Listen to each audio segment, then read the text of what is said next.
नमस्कार दोस्तों, मेरा नाम है रितेश और मेरे चैनल पे आपका स्वागत है। दोस्तों, आज हम बात करेंगे एक ऐसी सीरीज़ के बारे में जिसका बहुत दिनों से इंतज़ार था और बहुत ही ज़्यादा इंतज़ार था। ये सीरीज़ है गन्स एंड गुलाब। आई है ये नेटफ्लिक्स पे, हिंदी के साथ दूसरी भाषाओं में भी ये उपलब्ध है। इसके क्रिएटर डायरेक्टर हैं राज एंड डी के और राइटिंग की टीम में सुमन कुमार भी हैं। तो एक तरह से देखें तो यहाँ द फैमिली मैन की टीम इकट्ठा हुई है। और दोस्तों, रिव्यू की शुरुआत करने से पहले एक रिक्वेस्ट आपसे कि यदि आपने अब तक मेरे चैनल को सब्सक्राइब नहीं किया है तो ज़रूर कर लीजिएगा, क्योंकि वेब सीरीज़ और मूवीज़ के रिव्यू के साथ साथ आपको यहाँ मिलती है OTT की दुनिया की हर जानकारी। तो शुरुआत करते हैं स्टोरी लाइन से। और इस सीरीज की कहानी एक काल्पनिक शहर गुलाबगंज की कहानी है। और गुलाबगंज में अफीम की खेती बहुत ज़्यादा होती है। थोड़ी बहुत तो होती है सरकारी खेती और बहुत ज़्यादा होती है इल्लीगल खेती। और अफीम की इस खेती पर, इस कारोबार पर पूरा ही कंट्रोल है गांची सेठ का, जो कि बने हुए हैं सतीश कौशिक। और उनके बेटे की भूमिका में है आदर्श गौरव, जो कि अपने पिता के नक्शे कदम पर चलना चाहते हैं। और दोस्तों, वहीं गांची गैंग में एक व्यक्ति होते हैं बाबू टाइगर, जिसका कि कत्ल कर दिया जाता है। और ये कत्ल करता है 4 कट आत्माराम यानी गुलशन देवैया। और बाबू टाइगर का जो बेटा है टीपू, वो अपने पिता के जैसे नहीं बनना चाहता और वो एक मैकेनिक है, वो गाड़ियाँ ठीक करता है। और उसका सपना ये है कि वो एक गैराज अपना खोले। और टीपू की भूमिका में आप देखते हैं राजकुमार राव को। और ये थोड़ा रोमांटिक किस्म का भी आदमी है, शहर की एक स्कूल टीचर से वो प्यार भी करता है। और वहीं हम देखते हैं अर्जुन को। अर्जुन नारकोटिक्स विभाग में अधिकारी हैं। अभी अभी उनका ट्रांसफ़र हुआ है गुलाबगंज में, फैमिली के साथ वो आए हैं।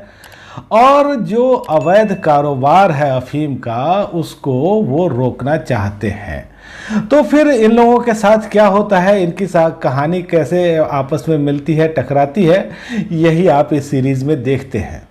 दोस्तों, इस सीरीज़ की जो कहानी है वो अच्छी है, बहुत अच्छे ढंग से लिखी गई है। और उससे भी अच्छे ढंग से, बेहद ही शानदार तरीके से ये प्रेजेंट की गई है। और यहाँ आपको अलग अलग किरदार दिखते हैं। हर किरदार का अपना एक मतलब है, अपना उसका एक स्वार्थ है। और जब इन लोगों के रास्ते टकराते हैं तो फिर जो होता है वो देखना काफ़ी मज़ेदार है। और कहानी में कुछ अच्छे ट्विस्ट और टर्न भी है। और इसमें कॉमेडी भी आपको दिखती है। ये जो डार्क कॉमेडी है वो भी बहुत कमाल की है। और यहाँ जो भी कैरेक्टर्स हैं वो अपनी तरह के हैं, एकदम नायाब। और जिस तरह से आपने गैंग्स ऑफ वासेपुर में देखा होगा कि उसके जो कैरेक्टर्स हैं वो रॉ है, रियल है, अनप्रेडिक्टेबल है, तो यहाँ भी वैसे ही किरदार आपको दिखते हैं। और देखिए, आमतौर पे मैं 2 कंटेंट की तुलना नहीं करता, लेकिन जब आप गन्स एंड गुलाब्स देखते हैं और यहाँ के जो किरदार हैं वो देखते हैं, तो फिर आपको गैंग्स ऑफ वासेपुर की याद आती ही है।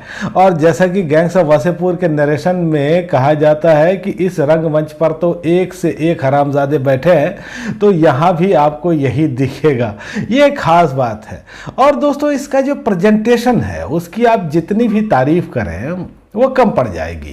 राज एंड डीके ने यहाँ एकदम दिल खोल करके काम किया है और कमाल का काम किया है। देखिए, यहाँ जो 90s का एटमॉस्फेयर क्रिएट किया गया है, जो एक रेट्रो रुक रखा गया है, वो सब कमाल का है। और इसके लिए बहुत छोटी छोटी बातों पर, बहुत ज़्यादा बारीकियों पर ध्यान दिया गया है। अब यहाँ जो मोटरसाइकिल है वो आपको यामाहा HD जैसी दिखती है, या हाथ से कोई चिट्ठी लिख रहा है। गाने टेप रिकॉर्डर पे सुने जा रहे हैं और PCO से लोग कॉल कर रहे हैं। आप याद करिए, ये वो वक्त था जब मिनट खत्म होने से पहले ही लोग फ़ोन रख देना चाहते थे ताकि दूसरी कॉल शुरू ना हो जाए। या फिर आप कैंपा कोला देखते हैं, जो किरदार है उनके आप कपड़े देख लीजिए, या शहर में जिस तरह के घर बनाए गए हैं, वो सब आपको 90s के दौर में वापस लेकर के जाते हैं। और इसके साथ ही यहाँ म्यूज़िक का भी गजब इस्तेमाल किया गया है। जो पुराने गाने हैं उनको सिचुएशन के हिसाब से यूज़ किया गया है और बहुत ही बढ़िया तरीके से यूज किया गया है। चाहे वो R.D. बर्मन का गाना है, वो होगा तुमसे प्यारा कौन, या ब्रायन एडम्स का कि एवरीथिंग आई डू, ये सब आपको यहाँ सुनने को मिलता है। देखिए, जब पहला दृश्य है, जब ये सीरीज शुरू होती है तो आप देखते हैं कि एक अफीम का खेत है, फिर एक आदमी भागता जाता है, फिर कुछ आदमी उसका पीछा करते हैं और उसको मार डालते हैं। वहीं कुछ लड़के भी हैं जो अभी स्कूल में पढ़ रहे हैं, लेकिन उनके प्यार की अपनी ही कहानी चल रही होती है। तो पहले ही दृश्य में गन्स एंड गुलाब्स यहाँ सेट कर दिया जाता है और पहले ही दृश्य से हम को ये लग जाता है कि आगे जो सीरीज आने वाली है वो कमाल की होने वाली है, और वाकई ऐसा होता भी है। हालांकि ये जो सीरीज है जब थोड़ी सी चलती है तो बीच में थोड़ा आपको ढीली लग सकती है, लेकिन यहाँ जो कहानियाँ चल रही है और जो मुख्य कहानी के साथ एक स्कूल की कहानी यहाँ चल रही है, वो सब देखना काफ़ी ही अच्छा है।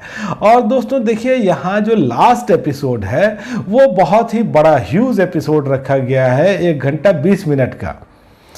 और आप सीरीज के बाकी के 6 एपिसोड देखिए और ये जो 7वां एपिसोड है, बड़ा एपिसोड, वो देखिए, तो आपको ये लगता है कि 7वां एपिसोड जो है उसमें एक तरह से पूरी ऊर्जा झोंक दी गई है, पूरी जान डाल दी गई है और कमाल का ये एपिसोड है। और राज एंड डीके ने यहाँ इतने एक्सपेरिमेंट किए हैं, इतना कुछ किया है, वो सब बहुत ही अच्छा लगता है। अब देखिए, जो ये 7वां एपिसोड है, ये लंबा एपिसोड है और इस एपिसोड में उन्होंने एक इंटरवल भी डाल दिया है, बहुत बढ़िया। और दोस्तों, इस सीरीज को जब आप देखें तो इंट्रो जो शुरू में आता है उसको भले ही आप स्किप कर दें, लेकिन लास्ट का जो क्रेडिट है उसको जरूर ही आपको देखना चाहिए। और यहाँ 90s की जो चीज़ें हैं जिस तरह से इस्तेमाल की गई हैं और एक एक करके जो नाम हमारे सामने आते हैं, एकदम बेहतरीन। अब सीरीज जब खत्म होती है तो एक पुराना टीवी सेट हमारे सामने आ जाता है, उस पर एक नाम ब्लिंक होता है, राज एंड डीके का। फिर एक पोस्टर आता है, उस पर राजकुमार राव का नाम आता है। एक रोडवे साइनेज है, वहाँ दुलकर सलमान का नाम आता है। और जब आप देखते हैं कि सतीश कौशिक का नाम कैलेंडर पे आता है तो आप उसकी तारीफ किए बिना नहीं रह सकते। और मैं तो कहूँगा कि ये नेक्स्ट लेवल क्रिएटिविटी है, ये मतलब इसकी जितनी भी तारीफ करें उतना कम है। और दोस्तों देखिए, ये सीरीज आपको लास्ट तक इंगेज करके रखती है, इंटरटेन करती है, लेकिन एक दो चीज़ें हैं जो थोड़ी खटकती भी है। जैसे शुरू में मैंने कहा कि बीच में ये थोड़ी सी ढीली पड़ती है, या फिर एक दो चीज़ें ऐसी हैं जो कि उतना वर्क नहीं करती हैं। जैसे जो आदर्श गौरव का कैरेक्टर है वो अपने दोस्त की बीवी के साथ जिस तरह से बर्ताव करता है, तो वो कहानी में कोई इतना ऐड ऑन नहीं कर रहा। या फिर एक दो चीज़ ऐसी है जो सीधे खटक जाती है। जैसे यहाँ एक मंच बनाया जा रहा है लकड़ी का और वो कह रहा है कि ये शीशम का है, और बाद में हम देखते हैं कि वो जो हिस्सा टूटता है लकड़ी वाला, तो वो कहानी का एक महत्वपूर्ण एंगल है, महत्वपूर्ण मोड़ है। लेकिन शीशम की लकड़ी इतनी आसानी से नहीं टूटती है। लेकिन ये छोटी मोटी चीज़ें हैं, आप इसको इग्नोर कर दीजिए और देखिए इस सीरीज़ को, बहुत मज़ा आपका आने वाला है। और इस सीरीज़ में अदाकारी भी आपको सारी ही नेक्स्ट लेवल की दिखेंगी, चाहे वो राजकुमार राव का किरदार हो। अब ये ऐसा किरदार है जो कि एक सिंपल जीवन जीना चाहता है, फिर ऐसा कुछ हो जाता है कि उसको एक गैंग में शामिल होना पड़ता है, लेकिन दिल का बहुत साफ है ये। या फिर दुलकर सलमान का जो किरदार है, और ये किरदार जब एक कर लेता है तो कमाल है। आदर्श गौरव आपको यहाँ दिखते हैं, वो भी अच्छे हैं। और गुलशन देवैया, अब इनकी बात ही क्या की जाए, ये जहाँ भी आते हैं, जब भी आते हैं, इम्प्रेस तो करते ही हैं। और 4 कट आत्माराम के किरदार में ये हैं, जो इनका लुक है, जो इनके बाल हैं संजय दत्त के जैसे, या जो इनका बोलने का चालने का अंदाज है, वो मतलब कमाल ही है। और क्या कहा जा सकता है, गजब इन्होंने हमको इम्प्रेस किया है।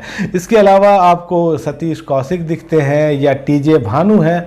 बहुत सारे मर्द किरदारों के बीच इनका जो महिला का किरदार है टीचर का, वो एक जोरदार किरदार है। विपिन शर्मा आपको दिखते हैं, मनु शर्मा है, प्रिया गौर है और श्रेया धनवंतरे। हालांकि इन लोगों के पास बहुत ज़्यादा कुछ करने के लिए था नहीं, प्रिया गौर और श्रेया धनवंतरे के पास। दोस्तों इस सीरीज की जो सिनेमेटोग्राफी है वो भी बेहतरीन है और आप मतलब कुछ शॉट्स को देखिए जो लिए गए हैं, चाहे वो खेत के हों या छत के हों, गजब तरीके से लिए गए हैं। और पंकज कुमार ने अपने कैमरे के कमाल से कई सारे दृश्यों को बहुत ही दमदार बनाया है।